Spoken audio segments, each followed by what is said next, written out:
乡警告站，欢迎收看今仔日6月7日拜四，公司台记台早起新闻，我是柯兴竹。先开始来关心气象局第昨下晡的5点半，已经解除马娃风台的海上风台警报。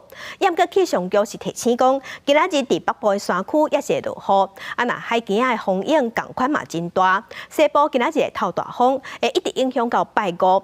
另外，风台是行向日本的 Okinawa， 所以今仔日咱国内飞 Okinawa 的航班拢取消。一阵的大雨，还佫有强阵风，台东南势力岛3.1平均风力加阵风，达到停班停课标准。伫花莲滨海前一天出现6公尺悬的大影，其中花莲石梯坪渔港，因为港水向东平，每一摆大影就真侪海水灌入来。这2天也伫渔港内底造成敢若像海水灌入的情形。涌浪强的话呢，我们港里面不是港了，跟河流一样。那这个可以看到我们的缆绳基本上都是1寸半或者是2寸的缆绳，才有办法承受住。宜兰市区早起也落大雨，部分的地区地面水积水，雨伤大，骑车人只好暂停伫路边。虽然马湾风台减弱了后，部分半径缩小，气象局伫3日暗头已经解除海上风台警报。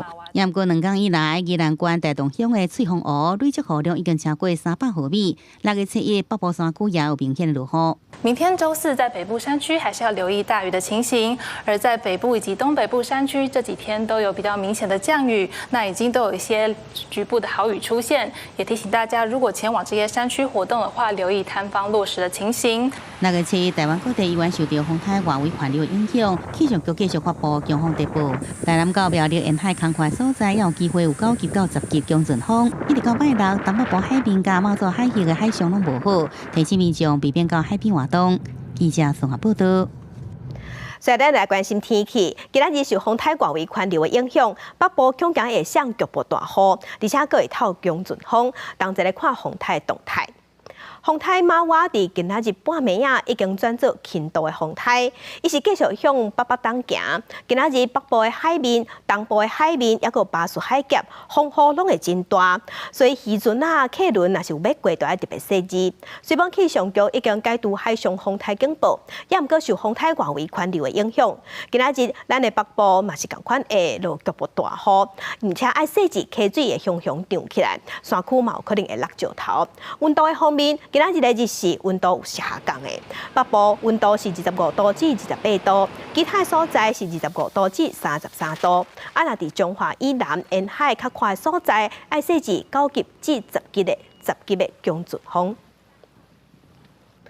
风台马娃的外围环流，甲东海岸设伫海底气运浪费掉。啊，若台东的基好渔港嘛。因为安尼放弃，因为基好渔港海域遮是东海岸选湖的研究基地，有学者即马就讲，连码头拢互风台扫到规个海去，海底超过150种的选湖生态，可能嘛大受影响。东海岸基会渔港码头海底沙石拢被长期的码头，即马大型也会超过100港。码头顶悬定期渔网作业用的吊车过出去，已经无法度用。受到马娃台风的侵袭以及一个强浪的侵袭，码头面呢已经塌陷恐怕没办法作业，整个那个吊车已经倾斜下去了。基会渔港有47年历史，以前风台侵袭拢无造成重大损坏，不过这摆挡袂掉马娃风台外围环流引进的大影冲击，受损严重。其实这渔港是每年东海岸选湖搭体检的重要基地，海底选湖搭生态丰富，学者调查至少150种的各种选湖，即马码头拢被大影拍海去，学者烦恼选湖恐惊也受影响。在那个湾里面，其实有一些那个体型比较硕大那种围孔珊瑚，因为这次台风其实蛮扎实的，从它带进来的浪呢，其实冲击都会蛮大的。每年4到6月也记录过选湖生能，但赵伦讲，这是东海岸重要的选湖研究基地，伫风台过后会过来进行选湖体检。记者综合报道。昨昏有民进党前党部的工作人员，伊伫面册顶头是指控讲，伊伫民进党中央食头路的期间，拄着互厂商性骚扰，也毋过伊讲伊当时伊的主管拢无互伊协助。民进党伫昨暗有发出声明有回释的，而且嘛表示即马已经有关层级等咧调查。另外，民进党内洪提名参选立委的李正浩，即马嘛逼出性别的争议。民进党是要拍赢控制数立委选战以民主大联盟的方式，在较困难选区提名有亮点或者是非典型的人派出骑兵。不过说因来内部反弹，其中有788个会力赢基层阁上诉，指控被提名参战永和区立委的媒体人李正浩，互人怀疑有偷袭甲威胁女性，无适合合作。我们尊重这个党部以及这个提名策略小组的讨论。行政院副院长陈文灿回应尊重党部，李正浩家己也开直播解说迄时阵状况，拍选战进程已经请求新这位党内成名前辈。你在处理感情的分开的时候，或感情的纠纷的时候，可以更有性平的角度来处理这件事情，而不是一味说要分就分，这个结局可能不一样。不过，民进党成平风波不止一件。31暗时，有民进党前党工在面册控诉家己伫工作时阵拄到厂商性骚扰事件。不过，迄时阵民进党妇女部主任柯家点说无适当的协助。国民党发言人杨智虎转发当事人的大文，表示无分党派。国民党衷心支持所有受职场性骚扰、性霸凌女性勇敢发声。民进党是声明，已经终止一切甲相关厂商合作以外，也马上有关暂时调查了解，为受伤害当事致上深的歉意。记者综合报道。继续关心市的大法官的被提名人公布了后，其中内底有一个尤碧祥，伊是捌做过日头花学运诉讼义务律师，嘛是人权律师。伊即马是红白告，伊进前咧做辩护人的时，有甲证人串口径。尤碧祥本人并无接受媒体的访问，不过又伫面册顶头回应，伊讲伊规世人清清白白，这拢是无影无迹的指控。大法官被提名人30做一个公开，真出名的冤案律师尤碧祥嘛是其中一个。过去几啊届参加废除死刑的活动，嘛捌做过太阳花学运义务律师，不过名单单才公布，争议就随来啊。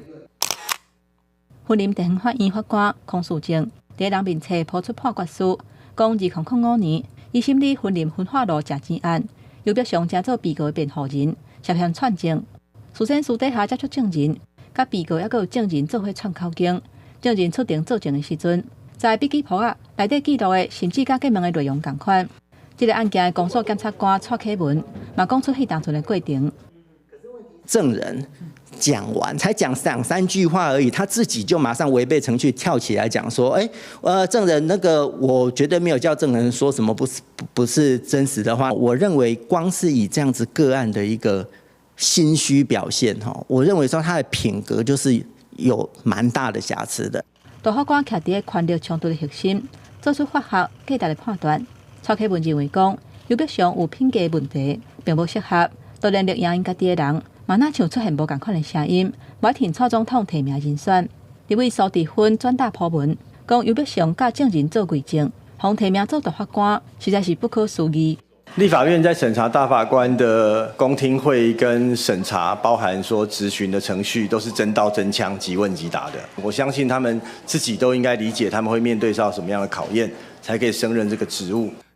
尤碧祥真低调未受访，敢若伫咧人面册背回讲，伫接受提名进前，已经料到家己演过代志甲人格，会接受全面上高规格的检验。伊认为伊做人正派，想袂到煞拄着恶意的风声甲作恶。无论安怎，大法官被提名人，煞来会接受立委的质询，接受审查，由立法院行使同意权，所有的制度拢会受到严格监视。记者综合报道。加详情同齐关心今仔日报纸的重点，咱先来看自由时报。立法院3读通过112年中央政府总预算案，附属单位预算、营业甲非营业部分，包含国营事业甲基金的预算，规模超过6兆。立法院第7会期嘛已经开始休困，这个会期计共是通过172个议案。来关心联合报。由 FBB 变异株所引起的第4波新冠疫情，即马长在行。台大公卫专家陈秀熙的团队就分析讲，中重症的案例即马长在增加，只是甲4月份比已经加1倍。有个疫情会拖到7月中，到时累积有210万人会去买着。来关心中国时报，800支头1200块的通勤月票，经过半年的筹备，5月19已经开始做整合测试。按算2礼拜内会当完成，要确保服务的品质。6月15就当开始登记月票的资本，7月初1会当开始使用。安那伫台南的公共运输月票299块的专案，昨昏已经开始卖票，第一天5点钟内就卖出500张。镜头来高雄现做有一台在更骨的拖车经过路口要倒弯的时，可能是更骨伤过长，全直接插入去要直行的公车，加在互插破去的迄个位拄好无侪人。另外，伫桃园的大溪是有一只拖拉机要转弯的时无细致，无注意到奥多摆，甲规台奥多摆拢交过，加在骑奥多摆的人紧跳车，才无造成意外。画面内底驶伫快车道的拖车准备要倒弯，高雄的公车要侧向外线直行，公车倒边后壁，煞去有拖车载的杠片直接插入去。公车的运将是行一条，加载杠片插落所在无侪人，无造成伤亡。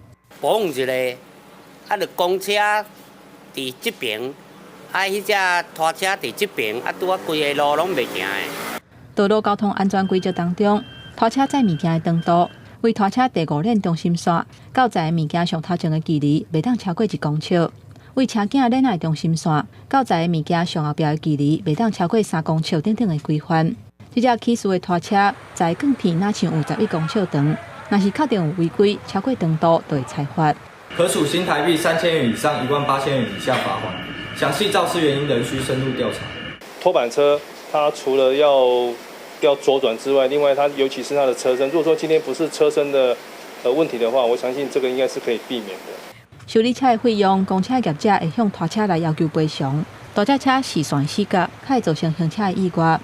画面内底这只奥多摆加油加煞停伫路口，煞拄到当要正弯的沙石车，加在骑奥多摆这个人赶紧闪开，才无造成重大意外。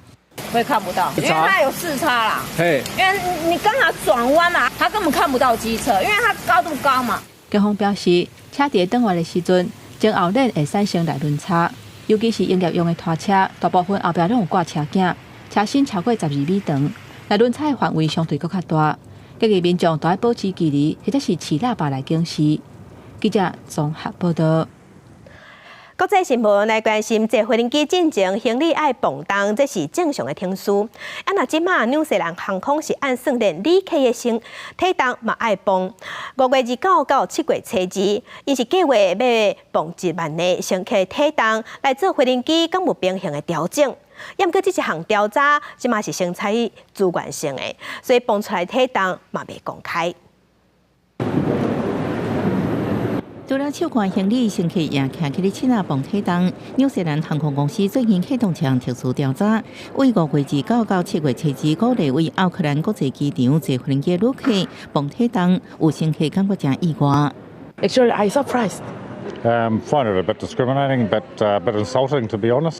纽航指出，调查重量是为精准了解每一架客机的载重，作为飞机平衡的调整依据，甲提悬燃油效率。It's important because we need to know the weights of everything that go on board our aircraft, and for passengers or customers, crew and their cabin bags, we use an average weight, and that average weight comes from this survey.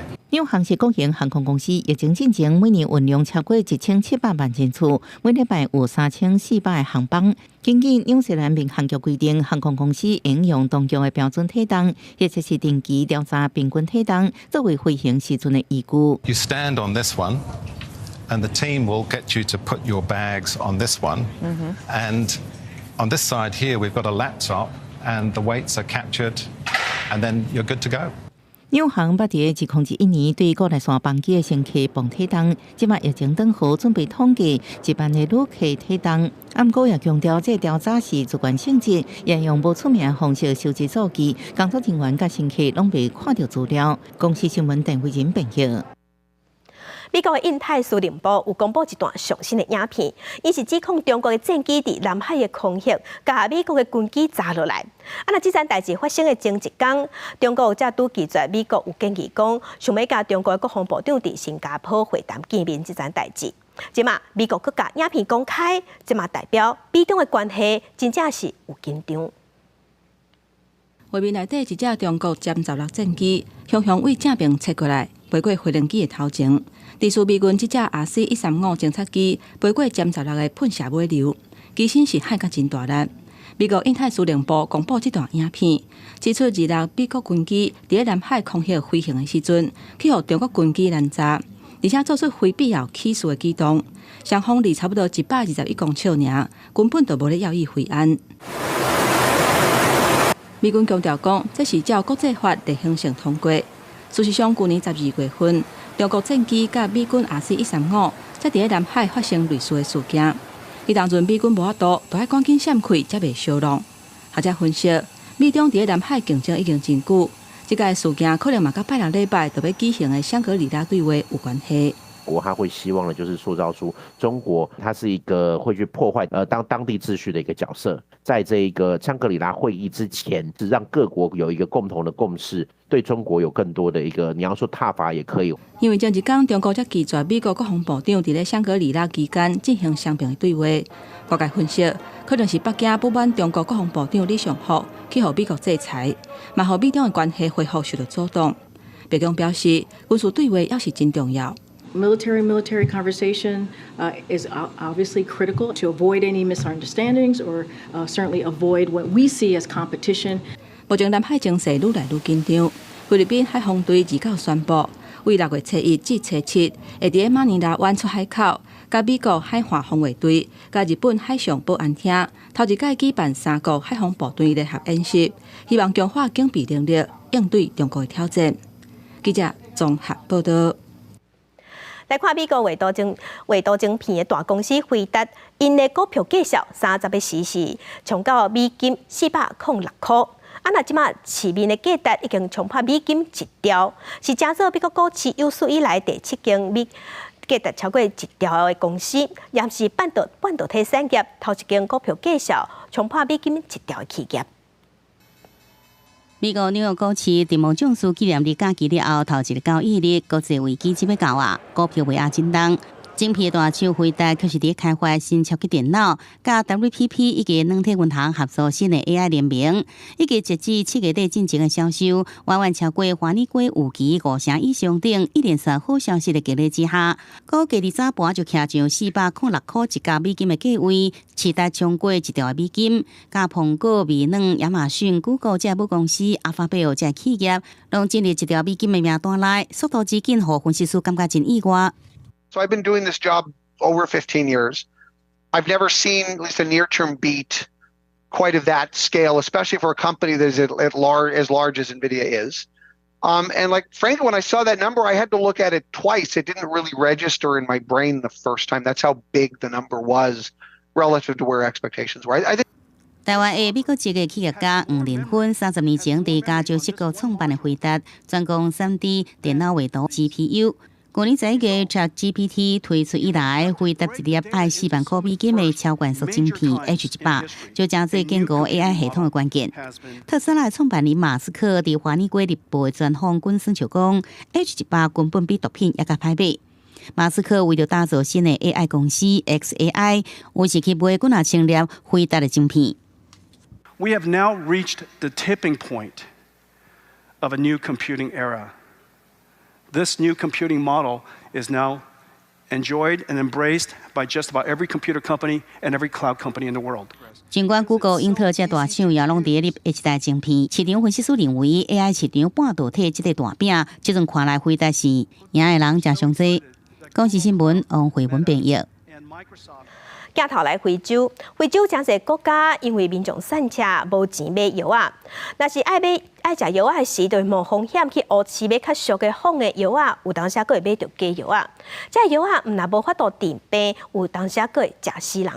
联合国进前就公布一份调查，讲伫撒哈拉以南的非洲的国家，当年因为食到假药啊食死人的人数有27万人。社会国家塞内加尔的首都打卡这条街仔路，有真侪档啊，拢在卖假药啊，是真有名的假药啊乌市。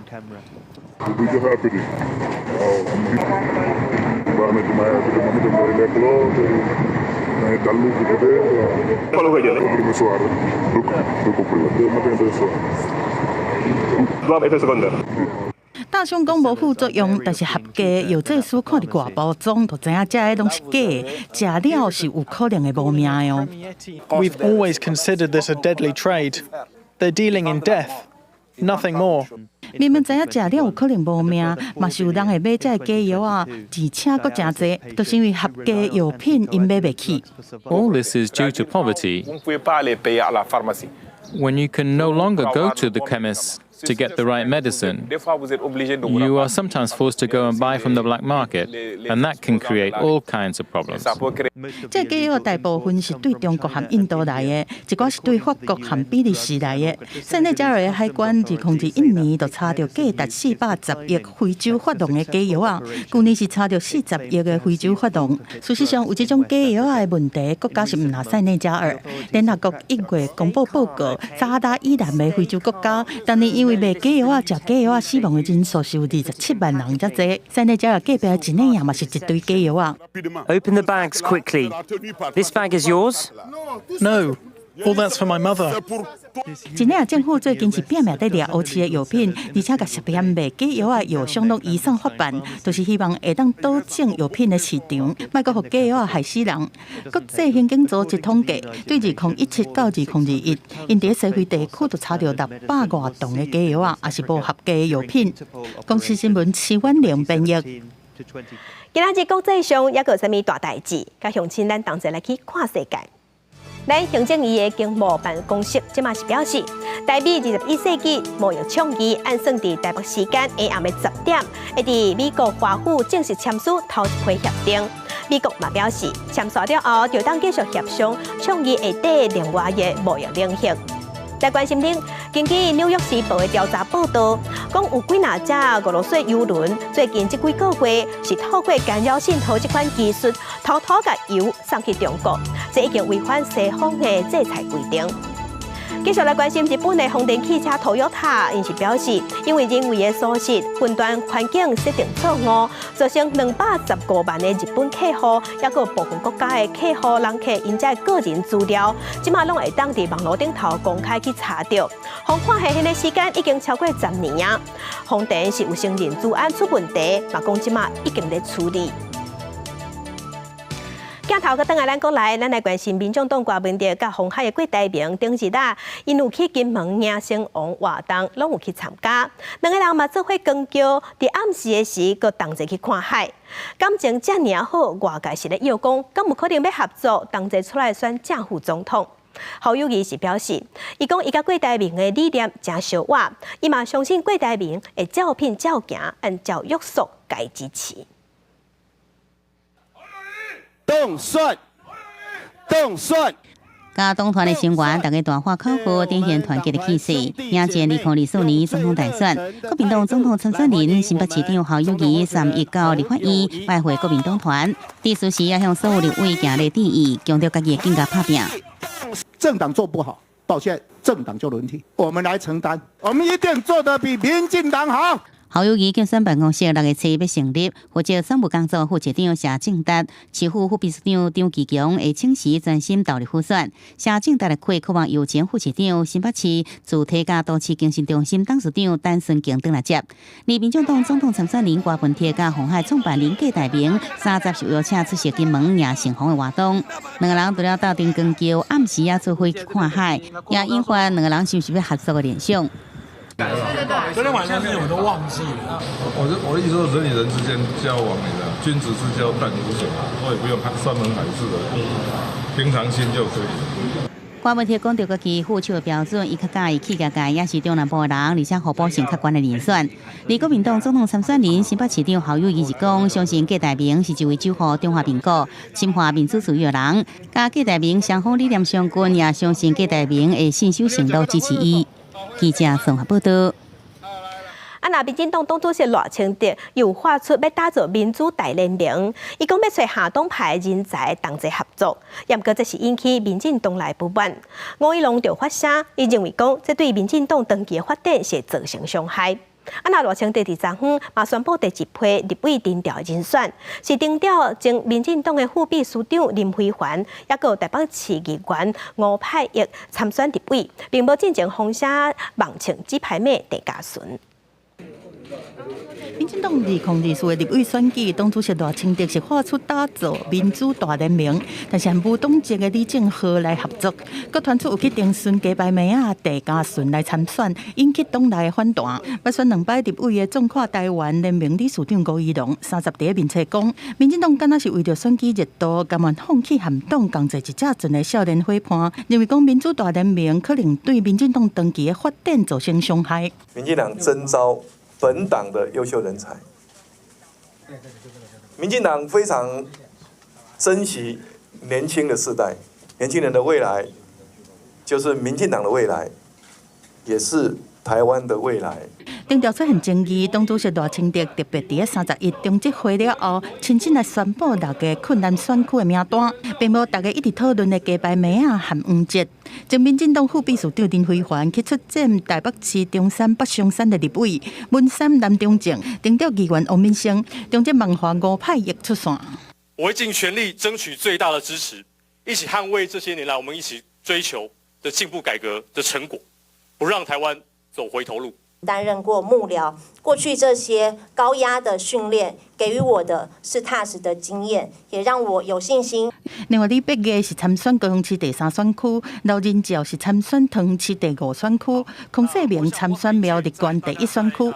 那幕僚出身嘛，顶调社会的专业人士，赖清德是强调讲推出民主大联盟有3点意义，包括政治工作者要有接受新观念的勇气，希望和无同的角度的经验和看法入来到民进党决策的思维。后礼拜开始，阁有演讲会，要拍拼消除党内的信赖危机。记者综合报道。在地上大条来关心台电要伫基隆起第4天然气的接收站，这个开发案的申请许可，伫民国109年林佑昌在做基隆市长的时就已经通过啊。也毋过伫昨昏，即摆基隆市长谢国良已经对外宣布，台电规划方案甲过去无同，所以要废止林佑昌当时4接原则上同意的开发公文，要求台电爱做还阁爱定申请。那本府也有一个看法就是说，针对开发单位呢，是否考虑提出能够让环境永续以及避免填海造陆的替代方案，转型成为其他的替代型能源。谢国良表示，检视台电所提出的方案，填海造地范围，甲民国109年所核定的版本已经完全无同，所以伊是依照行政程序法的规定，废止资本已经原则上同意的这个许可。啊，那资本伫明仔环保署嘛要搁再举办协和电厂的环评，也毋过伫昨昏嘛确定要延期向取消。环保署是表示讲，因为这个案争议性较悬，所以是希望讲有较侪委员通参加的时，才个找时间、敲时间来开会。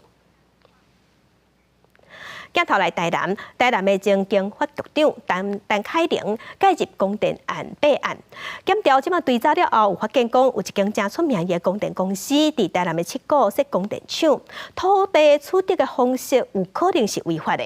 检调嘛去敲这间公司，而且甲相关的人士叫去问话。啊，那这间公司捌做过行政院顾问设股的负责人，尾也是检方以400万告报。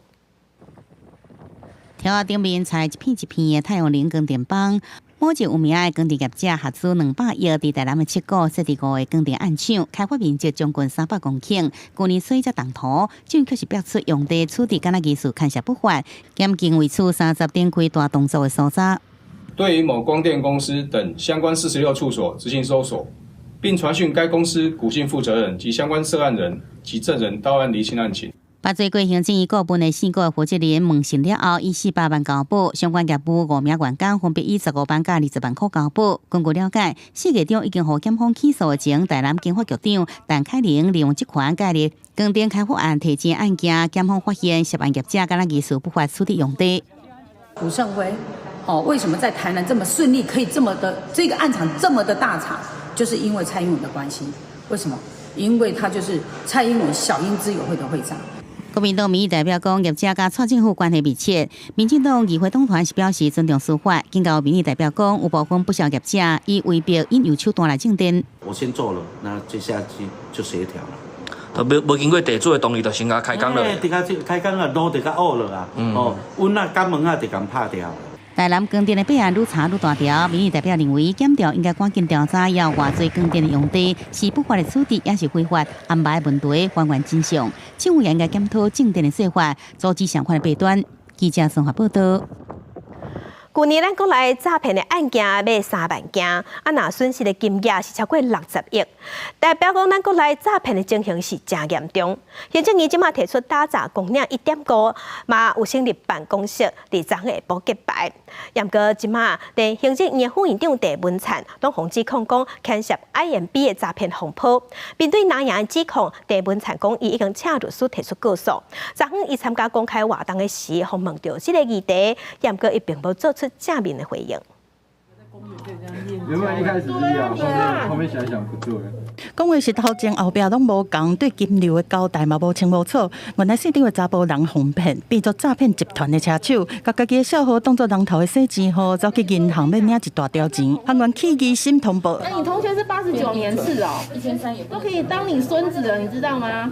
管区的警察知影了，随到场联手行员要查金流，打电话给被害人，是一个在高雄70多岁退休的老人，佫戆戆啊无相信，辛苦欠的100多万，差一点互假投资骗去。全案讯后依洗钱防治法及刑法诈欺罪嫌移送侦办。国内的诈骗是愈来愈多，对内政部的资料显示讲，去年都要3万件，财损有60多亿才多。为着这，行政院是提出掠诈骗公领1.5，成立掠诈骗办公室，伫3月的下晡正式开始运作。不过最近有真侪政界人物是涉入 IMB 诈骗风波，检警30是发动第4波的敲锤，甲行政院前顾问陈进坤带回去。行政院的这顾问名单就我所知现在应该没有陈正坤。那至于他什么时候聘任，那容许我事后再来说明。其实，那陈进坤就连行政院副院长郑文灿嘛，互点名，讲伊和主嫌詹国伟关系真密。面对南洋的指控，伫请律师提告了后，郑文灿是几啊天都无出来，佮取消公开的行程，总算伫31出面。但是，访问到提告这个议题时阵，伊同款嘛是无正面回应。记者综合报道。倒一寡头路的薪水较悬，根据劳动部的统计，讲使回零机的技师，因一个月薪水差不多是27万。另外，精算师、医师薪水嘛拢真悬。也若个人一般食头路人经常性的薪水，主管的月级一个月差不多是7万5，若基层劳工平均是3万1。主管差不多年所得是102万，若基层劳工年所得只有40万，差3倍。6月毕业季就要来啊！真侪大专大学的毕业生，拢要开始找头路做工课。除了兴趣和环境，薪水当然嘛是在毕业生找头路的关键。劳动部31公布去年7月职业类的薪资调查，以一个月的薪水来看是技术上悬，过来是精算师、医师、准的监管人员和职业运动员等等，因一个月的薪水拢超过10万。技师的这个养成其实也是有比较漫长的一个这个阶段，可能要从这个培训啊，副技师到正技师，才有机会拿到这个年薪100万的一个这个状态。第一代人经常性的薪资方面，去年主管和监督人员的月薪是7万5上悬，过来是专业人员6万2，基层的劳工干那3万1上低。年薪的部分，主管会当到120万，基层的劳工干那40万，两个是差3倍。有学者认为讲，台湾薪资的隐形化是愈来愈明显，因应未来就是一个数位化的时代。找头路的人要有数位化的思考和专业能力，才有可能增加家己的竞争力。就是密集的情况底下，高阶主管或是专业人员的那种他的工作知识含量比较高，所以当然他就对公司来讲，就是这些人的他在薪资上会给比较高的待遇。那进一步去分析各种这类的各行业的薪资状况，专业人员是以医疗保健和社会工作服务业的薪水上好，一个月薪水平均6万9，年薪是101万2千；金融保险业的平均月薪6万9，年薪136万6千；运输程度业平均月薪6万6，年薪有126万4千。记者综合报道。体育署为着要鼓励少年人爱加运动，爱去参加运动活动，也是去看运动比赛。因即马是甲本地的动物馆转型做青春动物馆，对今仔日6月7日开始分。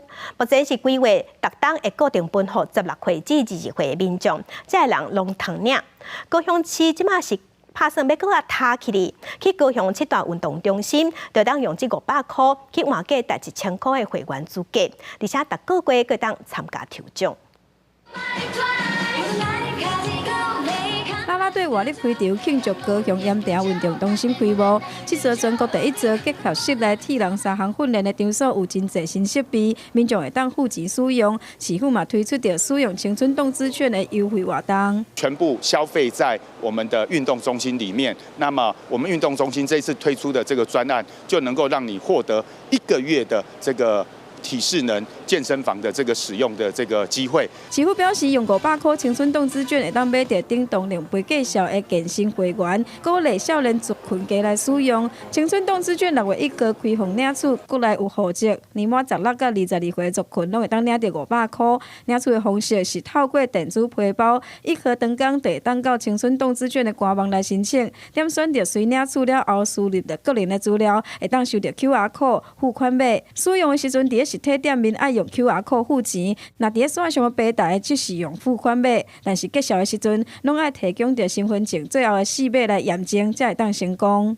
我觉得还好，因为会看的人本来就会看，不会看的可能就是觉得好像没什么兴趣，还是会去领吧。不过有空才会去看，不一定就为了因为那一张券而去看。真侪符合资格的少年族群拢讲，因会去申请，嘛认为运动还有看比赛，也是个人的习惯，嘛有无符合领取资格的民众私下来反映，讲既然要推广，无应该有限制，还会当有较侪效益。记者王柳婷、林昭宽高雄报道。金车文教基金会伫昨昏有公布一份调查，内容是针对咱国内的各中各小的学生囡仔，看因对减团的认知。调查是发现讲，有64%的囡仔拢对全球暖化造成气候反常的危害会感觉惊吓。也毋过嘛有57%的囡仔因认为因普通时啊并无做好节能减碳，原因就是因为平常时啊无培养节能减碳的好习惯。刷手关电火、珍惜用水，拢是生活当中会当做会到节能减碳的方式。新北市生态局中，就为课程内底教囡仔安怎做好减碳，学生也分享为学校学到的内容，伊也把这寡知识应用伫生活当中。净滩还有净山的过程中，就可以了解一下一些节能减碳的知识，了解如何把捡到的垃圾然后分类，让我们可以减少使用一次性塑胶用品的机会。搭公车或捷运，其实可以更环保一点，而且虽然说可能会有一点点不方便，但是如果是为了这个地球做这样子的努力，我觉得很值得。金车文教基金会3日发布一份报告，内容是针对高中小学生对节能减碳的认知。调查发现讲，有60%的囡仔对全球暖化造成的危害会感觉惊吓，不过嘛有57%的囡仔无做好节能减碳的原因，是因为平常时无培养好的习惯。报告也指出，60%外的儿少是透过课本佮有老师得到正确的减碳知识，有88%的儿少平常时上接做的减碳方式，就是刷手关电火。节能减碳的知识其实对孩子来讲并不困难，可是要怎么样从生活中开始，怎么样变成是一个行动，对他们来讲是真的会比较难以去实践。金车基金会也表示，对调查也发现，囡仔对减碳的相关知识是有一定程度的认捌，只不过干那知影还阁无够，爱提出实际的行动，爱做惯势是更较重要。记者柯嘉轩、谢桂林台北采访报道。地方放送头，咱镜头来彰化。彰化市人口有22万6千人，是彰化县人口上侪行政区，其中65岁以上的时代占18%。县政府即马就当地规划要开1亿7千万，甲向阳社区的活动中心打造做多功能的长照大楼。也毋过当地意见是8款，连地方的代表会嘛反对，所以即马这个规划案暂时撤案。老大人伫室内活动开讲，气氛真热烈。彰化市向阳社区活动中心是当地老大人上爱来的聚会场所。也毋过彰化县府有家己遮打造整合式长期照护维护大楼，爱甲旧的建物拆掉，再搁起新的大楼，民众有的赞成，有的反对。啊，当然唔敢贵，唔敢，咱有较好，对以后咱的养老、咱的育婴拢较好，是毋是？咱选择较好的方式安尼？啊，你听落，中间的阵，这段时间，阮在老伙要倒，你要安怎做，拢可以，都莫听安尼就好啊，吼，去别地听，去别地去。中华县卫生局讲，当地老化速度真紧，并且顾及过年龄层的需求，要用1亿7千万兴建登记照户维护大楼。1楼相关是活动中心使用，2楼到5楼规划托婴中心、湿地加辅具资源中心、日照中心加梦想馆。尤其彰化市人口密集，土地歹势，向阳社区活动中心所有市公所土地地段好，经过800平的基地，希望各界共同来促成。主要是这个地方的老化跟少子化之后托婴的需求真的是太快了哦，因为土地在都市地区的土地一地难求，它实际上是用整体的考量哦去做这样一个案子的一个规划。1亿7千万经费由卫福部补助3378万，其他由彰化县府家己出，希望处理彰化市公所土地使用同意书了后，年底顺利来发包。也阁有地方意见无同，代表会表达反对，市公所因此决定暂时来提案。县政府对民众的说明似乎不够，所以民众还有相当多的疑虑，也要提供更详细的规划书让代表会来说明。所以这案我们先自行撤回，但是还有提案的机会。市长林世贤强调，彰化市的登记照户需求真急，提案不是放弃，而是后续会请县府提供更加详细规划书，并且向民众充分来说明，处理社会共识了后，才会过来提案。记者综合报道。台南的唐德宗纪念馆2当前的时是透过正人的力量，大家做伙出钱甲买落来。也毋过，这栋有90年历史的旧厝是已经时间久啊，内底会漏水，加上当时起厝时嘛无拍地基，所以是算断甲真吃力。为着要保存这个文化资产，协会即马阁发起修复计划，嘛打算要阁募款，希望大家斗帮赞。开头卡拢是建筑的废弃物，这是2当前成立的唐德宗故居纪念馆。这2当才办过真侪活动，不过这栋90多年的老厝，除了会漏水，厝阁无地基，规个起一平。第二呢，协会阁一摆发起募款的计划，要赶紧来征收。它是一个古都啊，可以欢迎各外地的人过来这样参观。第一个部分就是以还原伊原来事务所佮徛起的这个日本时代的迄个原样，就尽量可以恢复。第二个部分就是阮会将重新来设计新的这个电视的功能。唐德宗历史是200事件的受难者，伊的故居是靠民间募资才抢救落来。目前暂停开放，协会已经完成地质改良，应该拆落来木材拢捡起来，佮做编号。目的就希望恢复者原底模样。要甲历史遗产保存落来，爱开真侪钱。目前政府已经补助7成，不过村的协会爱佮做100几万。未来改造了伊嘛是做人民的博物馆，所以我嘛希望来加起来总共的费用哦，这个将近要1000多万的费用，会当透过各一届的这个群众会当来斗3工。唐德宗纪念馆理事长表示，改造了后，打算要甲原底唔敢藏入来的文物展示出来，甲规划特定甲讲座，帮者真做是纪念建筑。记者李新武台南采访报道。文化新简介来看，咱国内文化领域顶悬上悬应有的奖项，行政院的文化奖第42届的颁奖典礼，昨昏伫台北的中山堂举办。这一届得奖人包括布袋戏的国宝艺师吴俊雄，也个咱台湾马奥林的音乐家李淑德，也个台湾表演艺术工作者吴正杰。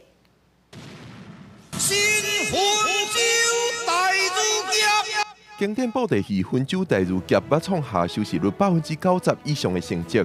背后主要的大功臣就是布袋戏艺师吴俊雄。第42届行政院文化奖90岁的布袋戏国宝吴俊雄是得奖人。颁奖典礼顶悬由后生吴立功代替老爸来领奖。其实父亲的教诲甲传承最重要的是讲，咱这个戏剧部分爱袂当脱离这个忠孝节义。虽然讲技术啦、摄影的方面拢已经进步啊嘛，但是伫剧情的部分嘛是袂当脱离这个忠孝节义，这一直以来是阮坚守的一个部分。伫台顶演出的是阮剧团为第3个得奖者吴正杰所编的戏剧。吴正杰是国内表演艺术的重要推手，伊创办的兰陵剧坊，其中侪团员拢真做台湾剧团界的出名人士。做老师不一定都爱在教室内底，所以对拢啥处处拢是角色啊，时时拢是会当架切。像南林剧坊，就是讲我转来是了后，就有一群少年人嘛，因拢对戏剧有兴趣，安怎知道戏剧系足少，我就去指导。台湾白领之母的白领音乐家李淑德也得奖。李淑德为美国返来台湾了后，就投入教学。教50年以来，伊的学生遍布台湾甲国际，伊的脚步嘛行过台湾每一个市。伊是甲我讲，迄阵台北首善之区啊，所以较侪白领的老师啊，但是中南部真正较欠缺，以寒假、暑假，伊拢会甲学生结合起来，会训练乐团，会演出。50年前真正是无法侪选择。第42届行政院文化奖颁奖典礼拜三伫台北市中山堂举办，由行政院长陈建仁颁奖。文化部表示，行政院文化奖是国内文化领域相关的荣誉，目前计共有93个人得奖，拢是对台湾文化顶根有贡献的人士。记者郭文郑俊由台北报道。那这个月中，文化总会是要带咱国内的纸风车剧团去匈牙利表演。除了要庆祝匈牙利布达佩斯建成150周年，嘛要专工表演给当地收容的乌克兰的难民来看。这届因是要演出《老车闹龙宫》这出戏，要让这囡仔神来甲因保庇，嘛要让因感受咱台湾文化快乐和打拼的精神。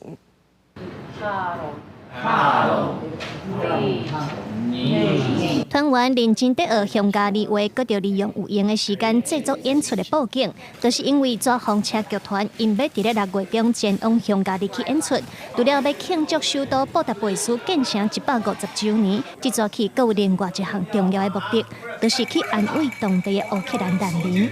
相当接近乌克兰的地方，那同时能够有机会了。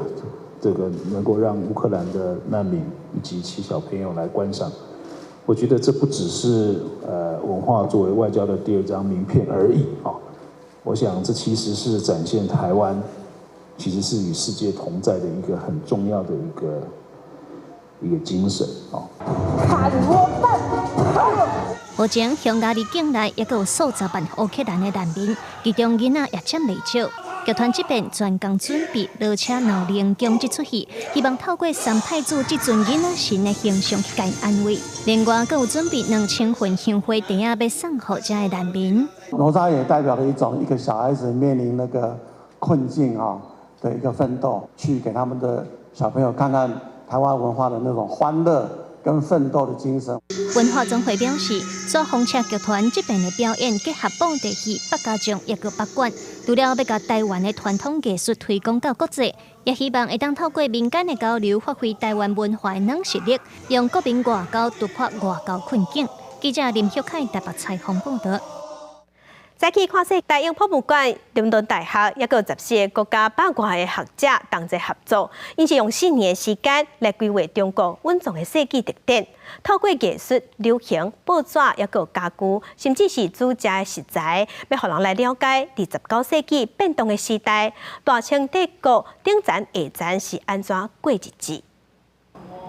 今日去大英博物馆，中国稳重的设计特点，一开始就先看到这把用凸形技术制作的大清晚年一通地理全图，1796年完成帝国的版图，包括超过全世界总人口的1/3，是世界历史上上繁盛的帝国之一。不过19世纪连续内乱加对外战争，国家上革命运动，1910年终结2000多年的帝制，开启共和。这段期间，经过政治、文化加新技术的推动，激发正丰富的创造力。自1796年到1910年，经过6位皇帝，3个是大人，3个是囡仔。在这段期間，自戲太后雖然聽正47檔，這領融合西歐加東洋技術的長袍，代表自己所享受的榮華富貴。She changed her costume about 10 times a day. But this particular robe is so special because it combines European dyes, which came in the 19th century, this extraordinary purple colour, with a motif on the front that derives from Japanese art. You can find this kind of swooping phoenix with peacock feather tail in Japanese screens and textiles of the period. 大英博物馆加伦敦大學由藝術加人文研究理事會贊助，加14個國家100多位學者做陣合作，用4年的时间研究7月这场特点，点出的艺术、时尚、报纸、家具，甚至是珠灯的材料，呈现19世纪变动的时代，大清帝国上下层级的生活样貌。 Well, this exhibition is huge, and it does touch on a subject I think most of us in the Western world will not be familiar with. This kind of the late empire of China before it turned into the sort of contemporary modern China that we see today. 公司新闻王慧文编辑。 继续来看咱台湾的小笼包，是外国游客来台湾介意食的美食之一。啊，那伫中亚的乔治亚嘛有一款，甲这款物件要讲的物件，同款是干巴在鸭包伫面粉皮内底，也毋过食的时是用手摕，而且搁爱掺胡椒粉。 伫硬好的面皮放肉鸭，沿着边沿真紧凹紧，刷落来收伫中心，捏成花包形，绣一个搁细几链，最后将头捏掉。 一粒圆圆胖胖的乔治亚汤包就完成啊！外形像小笼包，也毋过乔治亚的汤包用的是水饺的煮法，水滚了后，汤包弹落去，煮熟糊起来3到2克程度。来自外地史丁斯基伫乔治亚学的头一件代志，就是汤包的正统食法。 You should know that it's eaten by your hands. As the first is the first rule. The second rule, when you cut it, it's a better way when you add pepper. No. And then it's the best way when you eat it with a full hand. 乔治亚汤包的起源有一种讲法是来自13世纪蒙古西征的时炸入乔治亚，后来加做乔治亚的国民饮食。另外一个讲法是源自乔治亚官领的高加索山摩油人的创意料理。定要青汤包的乔治亚布的老师讲，汤包的历史真久，各地的配料甲风味有淡薄仔差距。讲究的是大细甲面皮斤数。一般来讲，面皮要有19斤。 也毋过，趣味佮大心的是，乔治亚汤包有家庭团圆、甲文化认同的意义。საბაბი რომ მეგობრებმა ერთმანეთს აზრი გაუზიარონ და მისი ირგვლივ ვიტრიალოთ. არ არის უბრალოდ კერძი, მხოლოდ კერძი არ არის. ქართველების ალბათ იდენტობაცაა ქართული კულტურის იდენტობაც გახლავთ. 乔治亚汤包过去用的鸭是羊肉，后来使用猪肉甲牛肉。上新的食法是使用乔治亚的起司、蘑菇甲马铃薯。不管时代安怎变，鸭安怎换，汤包的本质袂变。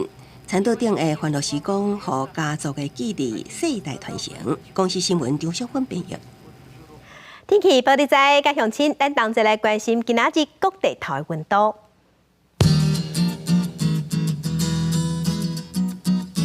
北部的温度上低是25度，上悬28度；